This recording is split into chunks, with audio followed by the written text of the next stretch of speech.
Well, folks, it's a never-ending saga with this stupid water trough. All my water's running down my pipe and back in, and then we're leaking over at the top here because my drainage pipe is plugged up that runs down through here. And it's a swampy, muddy mess, and my cows just won't leave stuff alone.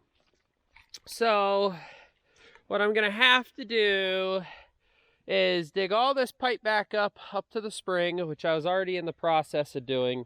When I laid it the first time, I laid it down and then buried it, but it was kind of a little hilly. And now that this has moved locations, this is a lot higher than it used to be. But yeah, so now I have to deal with that, and I'm just gonna dig it all up, and I'm gonna hope there's enough slope, which there should be, because there's already enough slope to do what I need to do now. But realistically, this needs to be down here, which I'll see if I can do it with my foot. Yeah, so you see it needs to be down there so that the water actually flows out of it instead of dribbles. But I can't raise it up back here anymore because the cows will just step on it and do dumb stuff with it. So yeah, this is gonna be a fun time. I won't be showing that in today's video because I've got other stuff I want to do, like chop up a cherry tree that has fallen over. So I will be showing you that in this video, but I'm gonna see what I need to do to get this thing flowing. Usually what I do is like here in the middle or something, the cows will step on it, which it's been in this mud for a while, so it's probably okay here, but we'll go down here and see. But generally, like, a cow will step on it and kink the hose up or something, or a piece will get stuck, or like this end is maybe buried in the mud or something. And usually I can kind of like stretch it out, get it flowing again. If not, sometimes I have to blow in the pipe to get it going. Oh, and I think I just got it freed. All I did was just gave her a nice gentle tug. But this is another thing I want to change. I want to put a hard line in here, and I want to actually make it so that this never has any problems. Right now the cows step on it, and yes, I did talk about putting a fence up, and that would definitely solve a bunch of my issues here if I put a fence up so they couldn't step on my garden hose. But I would ideally love to have it where I don't have to worry about that, and my cows can just get a drink of water and we have no issues. So I'm gonna see if I can get it to go. Sometimes if you just kind of smack it, it'll apply pressure to it, and it'll kind of get the suction going better. And I'm not sure if it shows up on camera, but I can kind of see some floaties and they're not getting sucked in. Well, let's see if my cows will cooperate and keep their voices down. Their opinions are awfully loud. But this is the tree in question. It's only been on my fence since springtime, and it really wasn't causing any issues because, as you see, there are leaves on the cherry tree, and a lot of folks will tell you excuse me, a lot of folks will tell you that it's poisonous, that it's dangerous to these cows. Well, I haven't seen any issues. As you can tell by some of these branches, these cows have stripped the leaves from this tree. And I will say this, I used to own the woods over there, and there is a boatload of cherry trees in that woods. And these cows, not these ones specifically, but my other cows that I had, would go into the woods and eat cherries all day, every day. If a tree fell down, we would have no idea because it was a wooded forest in there. And we'd have no clue, so we just kind of let them do their thing, you know? We wouldn't really bother them, they wouldn't really bother anything like that, and we never had any issues.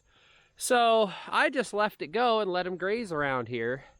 But I really need to cut this tree down because, well, it's getting to be fall time, and I just need to get some stuff cleaned up. Now I will probably, like, I'll have to limb this branch off. I will throw this branch in here because they're not coming back into here at all this year till springtime, which hopefully by then I have this wood cleared out of here.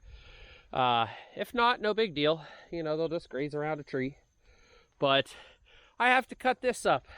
I won't be showing actually cutting it up. I'll probably just show a before and after and show a cat running away from me because I was gonna show it on camera. It was being cute, but I'll just do that, and maybe I'll explain what I do with the wood in the wrap-up. Oh, now you're all going to be quiet. There we go. I was going to say, I didn't record for a solid 3 or 4 minutes because they wouldn't stop talking, but now they all want to chitty-chat, or they don't want to chitty-chat anymore. Excuse me. So here's the tree done. I don't want to do a whole bunch more today, and I don't have gas for the saw. I got to mix some up, so that's all I'm really going to get done. What I do with this cherry is a couple different things. I do have a wood chipper from Harbor Freight, so all these little limbs I will actually chip up and make mulch out of that we can use for pigs and chickens or the garden or whatever we're going to do. But the rest of this wood, what I'll do is either chip it up and make like smoker chips for smokers for barbecues and stuff, or I will leave it in logs for someone that wants to have like an open pit kind of barbecue thing. It's something that I'm trying to do. I know there's another guy in Ohio, a couple counties away, that makes his whole business doing this, and I think that'd be kind of fun. You know, you can get some pretty decent money for some good cherry like this is, or some good apple, or good whatever, you know, do some oak or hickory, whatever the market demands for, you know.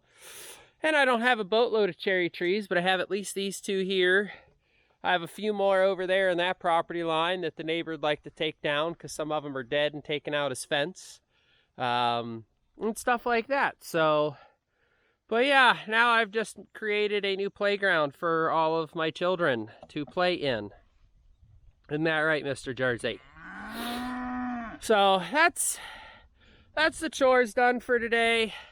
I did drop my phone in cow poop. So I saw a spotted lanternfly, which is an invasive pest species that's coming into Ohio. I forget what exactly they're invasive to. Like if they take out like cherry trees or whatever, I'm not really sure in that regard. But I saw one, so I took my phone out to Google, what do I do? How do I report it? Because, you know, I like to save the environment if I can. And then I dropped my phone in cow poop and then find out that I was supposed to take a picture of it to verify that it was spotted lanternfly before I just killed it. So now I have no picture because I already killed it, and I have a phone that I need to take up to the house and clean. So, yay me! Thank you guys so much for watching. I'll see you on the next one.